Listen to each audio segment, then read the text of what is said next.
Close your eyes for a second. Picture this. You've had one of those weeks, the kind that feels endless. Your mind's been running on fumes. Your body's been dragging through hours that all blur together. And somewhere along the way, even the things you love started to lose flavor. You're not just tired, you're emptied. You stand in front of the fridge late at night, staring blankly at the light inside, trying to feel something again. Maybe you grab the chocolate, maybe the chips, maybe nothing at all. That, right there, that quiet moment between hunger and numbness, is the invisible face of emotional burnout. Burnout doesn't always roar, sometimes it whispers. It doesn't just drain your energy, it rewires the way your brain interprets food, reward, and even comfort. You see, the human brain doesn't eat only for survival. It eats for emotion, for connection, for relief. But when burnout sets in, that delicate circuitry, the one that tells you when to eat, what to crave, and how to feel afterward, starts to short-circuit. Food becomes louder or quieter than it should be.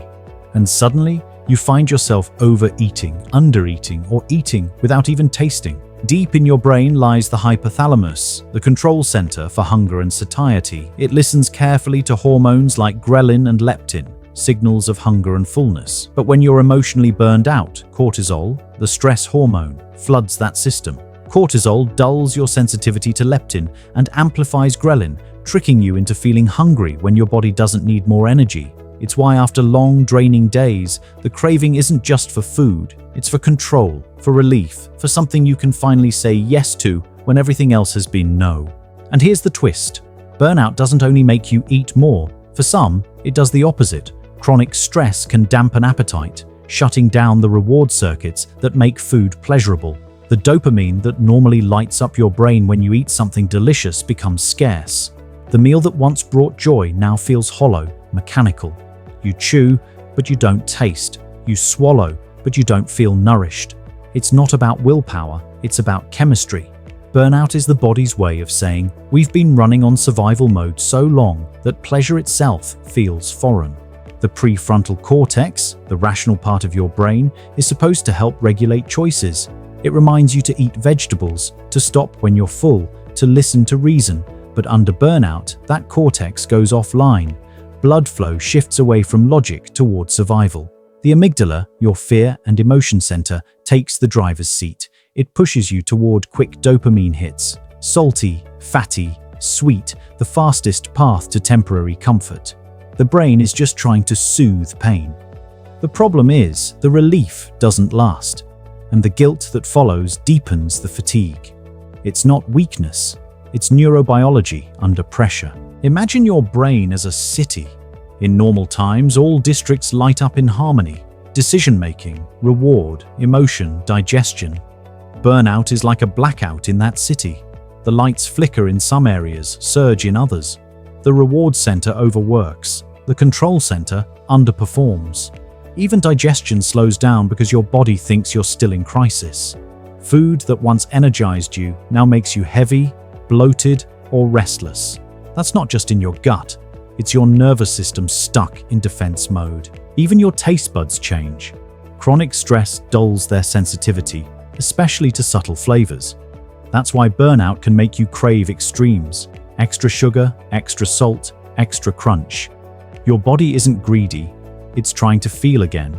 The gentle flavors that once satisfied no longer register because your brain's reward baseline has shifted. You're chasing sensations, not sustenance. There's something heartbreakingly human about emotional eating.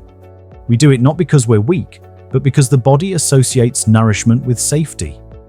As children, food meant care, a parent feeding us, a table filled with warmth. So when life feels unsafe, the brain instinctively reaches for the oldest form of comfort it remembers, eating. But burnout distorts that instinct. It turns comfort into compulsion.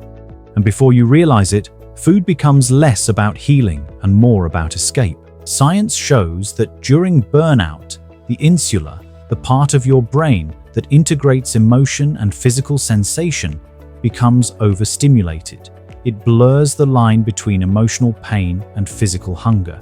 So when you feel lonely, anxious, or overwhelmed, your body interprets it as hunger. That's why you find yourself snacking, not because you need fuel, but because your emotions are misfiring as appetite. The same misfire happens in reverse. Real hunger gets mistaken for stress, and you suppress it, believing you're too busy to eat. Burnout flips the signals. What's even more fascinating and tragic is that your gut microbiome starts to reflect this burnout too. Chronic stress changes your gut bacteria, reducing species that produce serotonin and short-chain fatty acids that keep your brain calm. Your gut and brain are in constant conversation through the vagus nerve, so when your mind burns out, your gut feels it. And when your gut inflames, your mind feels it back. You're not imagining the link between stress and digestion. It's a real, living loop of feedback. Now picture someone recovering from burnout. Not overnight, but slowly. The first step isn't another diet. It's learning to eat again with presence.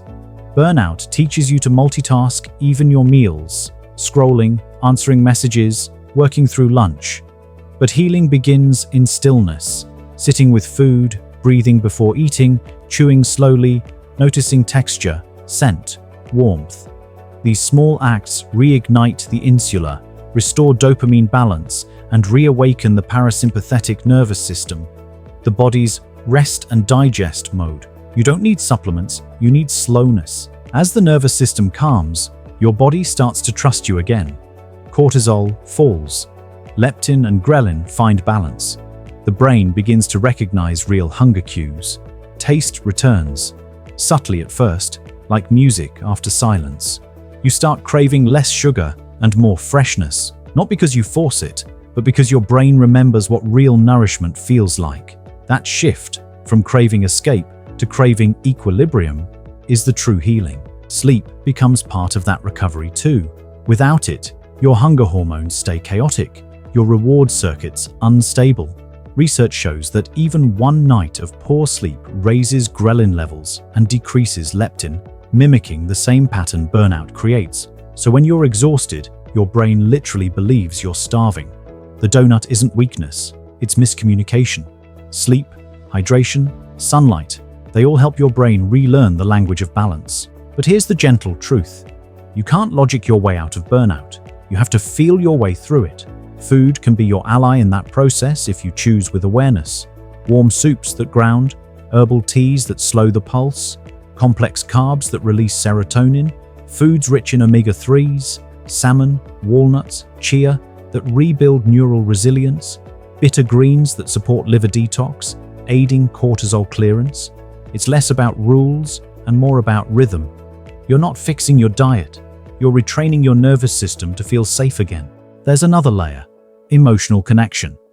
When you share meals with people you trust, oxytocin rises, buffering the stress response. That's why eating alone during burnout often feels hollow. Not because of the food, but because of the missing safety signal. Your brain processes food differently in loneliness. It absorbs the nutrients, but not the comfort. So healing isn't only about what's on the plate, it's about who's across from you and whether your heart feels seen. So, if you've found yourself detached from the joy of eating, if meals feel like chores or coping mechanisms, know this: your body isn't broken, it's just tired. Your brain has been protecting you the only way it knows, by conserving energy, numbing sensation, delaying pleasure, but it can relearn. Neuroplasticity is your gift, the ability to rewire joy. Each mindful meal, each calm breath, each act of self-compassion feeds that repair. You are not at war with your appetite, you're rebuilding trust with it. Imagine, months from now, sitting down to a meal after a day that didn't drain you. Your heart feels calm, your thoughts unhurried. You take a bite, and suddenly, flavor floods back. Real flavor, the kind that makes you pause. You realize that this isn't about food at all, it's about presence. Your brain is no longer just processing calories, it's processing peace. That's what healing from burnout feels like. Not grand, but gentle. You begin to taste life again. You begin to digest not just your meals, but your moments. And with every slow, intentional bite, your body whispers back to your mind, "We're safe now." So the next time you find yourself eating without hunger or skipping meals without reason, pause, breathe. Ask not, "What do I want to eat?" but "What part of me needs care right now?" The answer will come, softly, honestly.